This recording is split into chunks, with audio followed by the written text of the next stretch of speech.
حكيت قبل عن ضرورة إدراك إنه البيرسونا أو الكاركتر غالباً ليست المعبرة عن حقيقتنا الأصلية، وإنه تماهيك مع هالبيرسونا أو مع جنسك أو موقعك الاجتماعي أو الهرمي هو أشبه بقناع أو لعبة، وإن كانت ضرورية ولابد منا لخوض هالحياة والواقع اليومي، إلا أنها غير كافية أبداً لتعيش حياة تليق بعمقك الإنساني وبعدك الفردي الغائرين في الطبيعة وطاقة الحياة والوجود.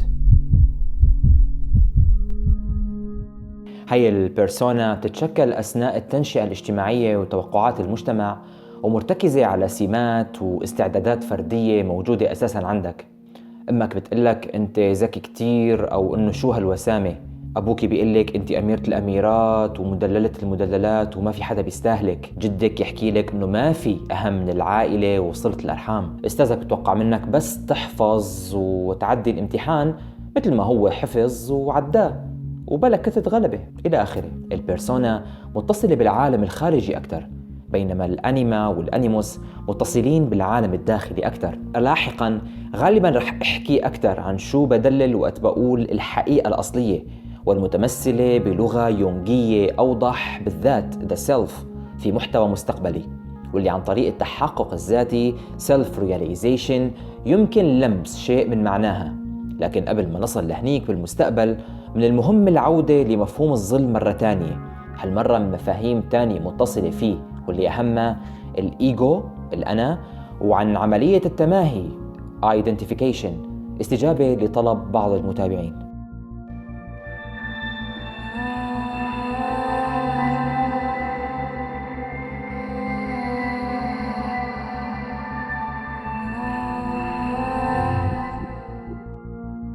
ما هو الأنا أو الإيجو؟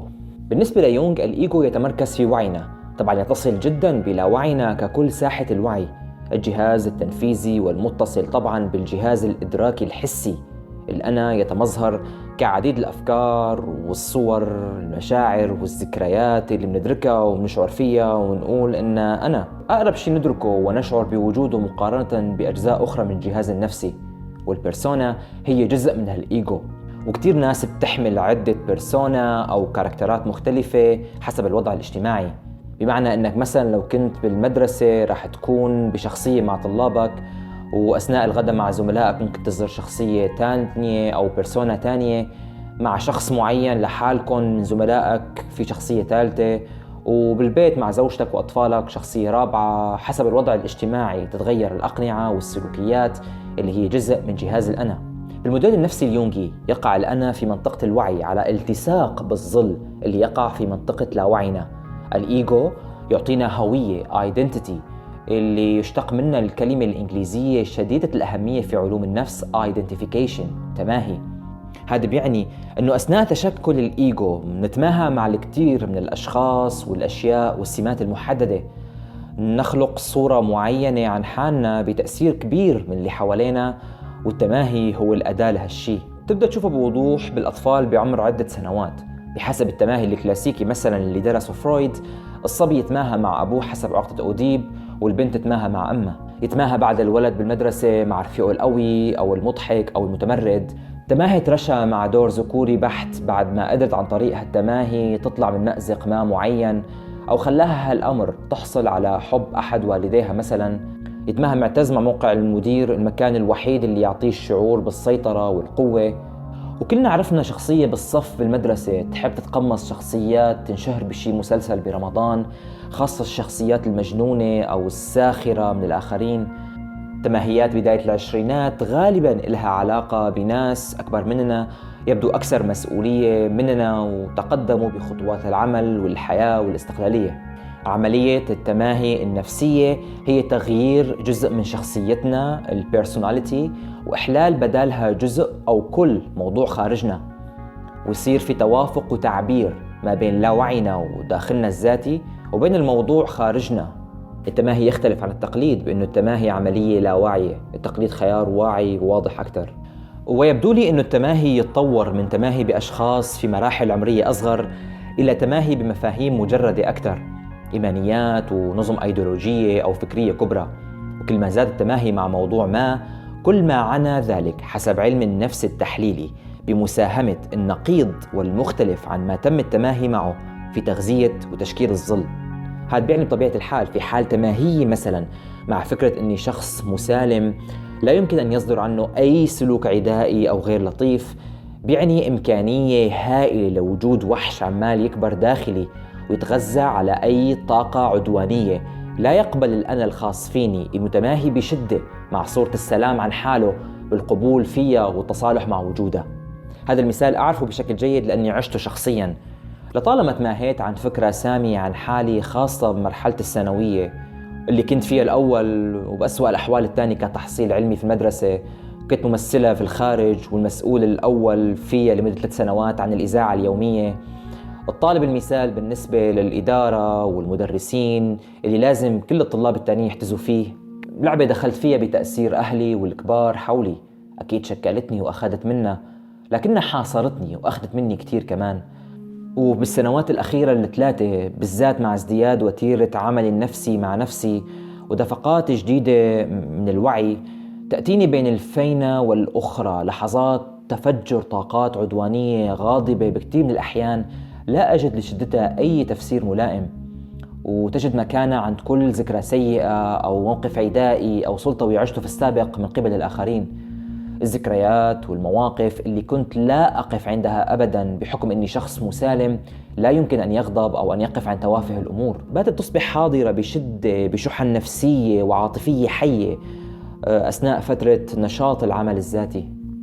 هول التماهي يعني هول الظل كبنية أساسية متحكمة فينا، وأيضاً يعني هول الإسقاط النفسي اللي حكينا عنه على الآخرين وسوء الظن فيهم أو حتى حسن الظن الزائد فيهم.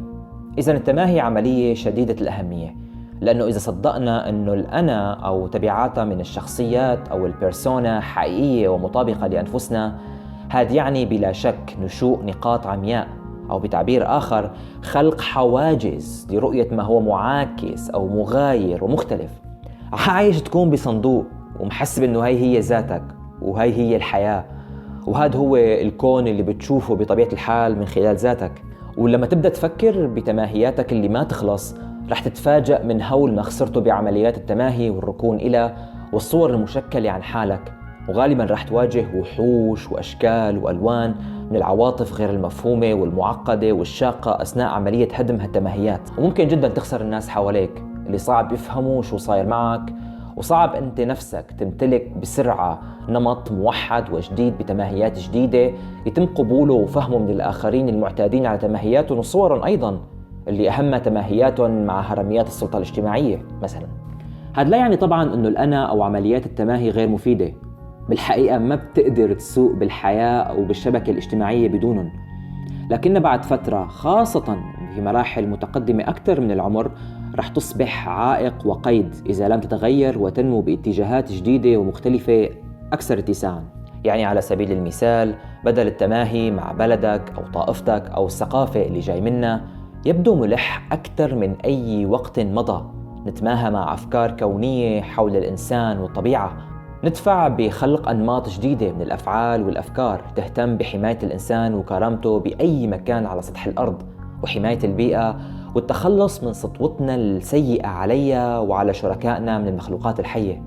لذلك إدراك الظل والأجزاء المظلمة داخلنا تساعد في وضع مسافة بيننا وبين تماهياتنا، تساعد في نهاية المطاف على جعلنا مدركين لأخطائنا بسبب غرورنا وعنادنا وإصرارنا على النظر للحياة والآخرين من خلف حاجز الإيجو الضيق، تقودنا لرؤى وأحاسيس أكثر تنوعاً ووضوح.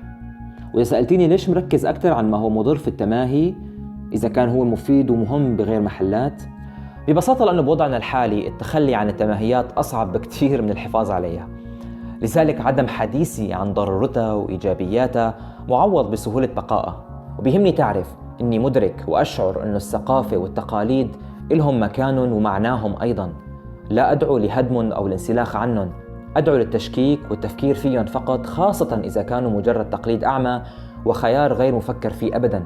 وأشعر أنه طبيعي جداً يكون في مكان بمجتمعاتنا لإنسان يتحرر من لعبة الذنب أنه إذا ما صلى 5 صلوات رح ينشوى بنار جهنم، كما أشعر أنه طبيعي جداً يكون في مكان بالمجتمع لشخص يستيقظ بشكل عفوي باكراً يروح يصلي بطمأنينة وخشوع صلاة الصبح بالجامع، يدفي قلبه وروحه قبل ما يبدأ يومه. بتمنى تكونوا فهمتوا علي. بدك تسأليني أو تسألني ايه طيب شو يعني هلأ؟ شو بدك؟ ولا شي. بس إذا كنتي أو كنت حاسس إنه وضعنا الكلي تعبان ومأزوم ووضعك الفردي ضيق وصعب، بلشي راقبي بشو لطالما عرفتي حالك. شوفي شو اللي بتعتبريه ثوابت من شخصيتك وأناكي، وشو أمور حياتك اللي تحددت وتأثرت بهالتماهيات. لأنه غالباً النقيض من السمات الخيرة والجميلة اللي بتعتبرها جزء أساسي متبنيه في فكرك وشخصك بحاجة لنظرة تانية وثالثة ورابعة وأكثر. وإذا فتحت عيونك كويس غالباً النقيض رح تلاقيه كمان شغال شغله كويس بدون ما تحس. هي المراقبة اليومية واللي هي جزء من عملية التحقيق الذاتي self investigation، واللي عقولة اخواننا الكويتيين اني والله صجيت راسكم فيها، واللي تؤدي للتحقق الذاتي او الوصول لطبيعتنا الاصلية اكثر self realization، هي برأيي طريق التحرر والتنوير. وإذا بدك شيء تبلش فيه أو تعكز على شيء يساعدك، بلش بأمور أساسية. مثلا إذا كنت شخص مهووس أو مسلوب بعمله، بيطلع من عمله راسه بيضل بالشغل أو بيقابل عيلته ورفقاته بالليل بيحكي نص حكيه عن الشغل، بلش اطلع من هالموضوع. انسى بشو بتشتغل ولا تعرف حالك بمهنتك مهما كانت مهمة ورائعة أو استثنائية وما في منها، أو مهما كان فيها مشاكل وصعوبات. وانتبه، هون ما عم بحكي عن انك تكبت مشاعر سيئة او ايجابية تجاه عملك او اي شيء تاني بشيء من القوة والارادة لانك بدك تنسى. هاي طبعا اذا حسنت، لا بهالحالة غالبا هالعملية مضرة فيك. لكن عمال بحكي انك تلاقي طريقة ذاتية، طريقة توصلك لتعتبر هالعمل مجرد اداة ووسيلة موجودة بحياتك لتساعدك في هالمجتمع وما انك مضطر تعرف حالك فيها. وما شرط نكسر التماهي وندوبه، فينا نخلق مسافة بس بيننا وبينه على أقل تقدير. وشو ما كان هالتماهي، بداية من أمور تبدو بسيطة مثل حب الأكل أو السيجارة أو الميك أب اللي ما بنحسن نطلع بدونه، لأمور تبدو أكثر جوهرية وتجذر مثل جنسنا أو هويتنا اللغوية والثقافية. رح تذوق الحياة بشكل أكبر، رح تصير أسلس ومتقبل وحساس أكثر، ويفترض أنه عدد كبير من مشاكلك ومشاكل تخصك مع اللي حواليك تتبخر.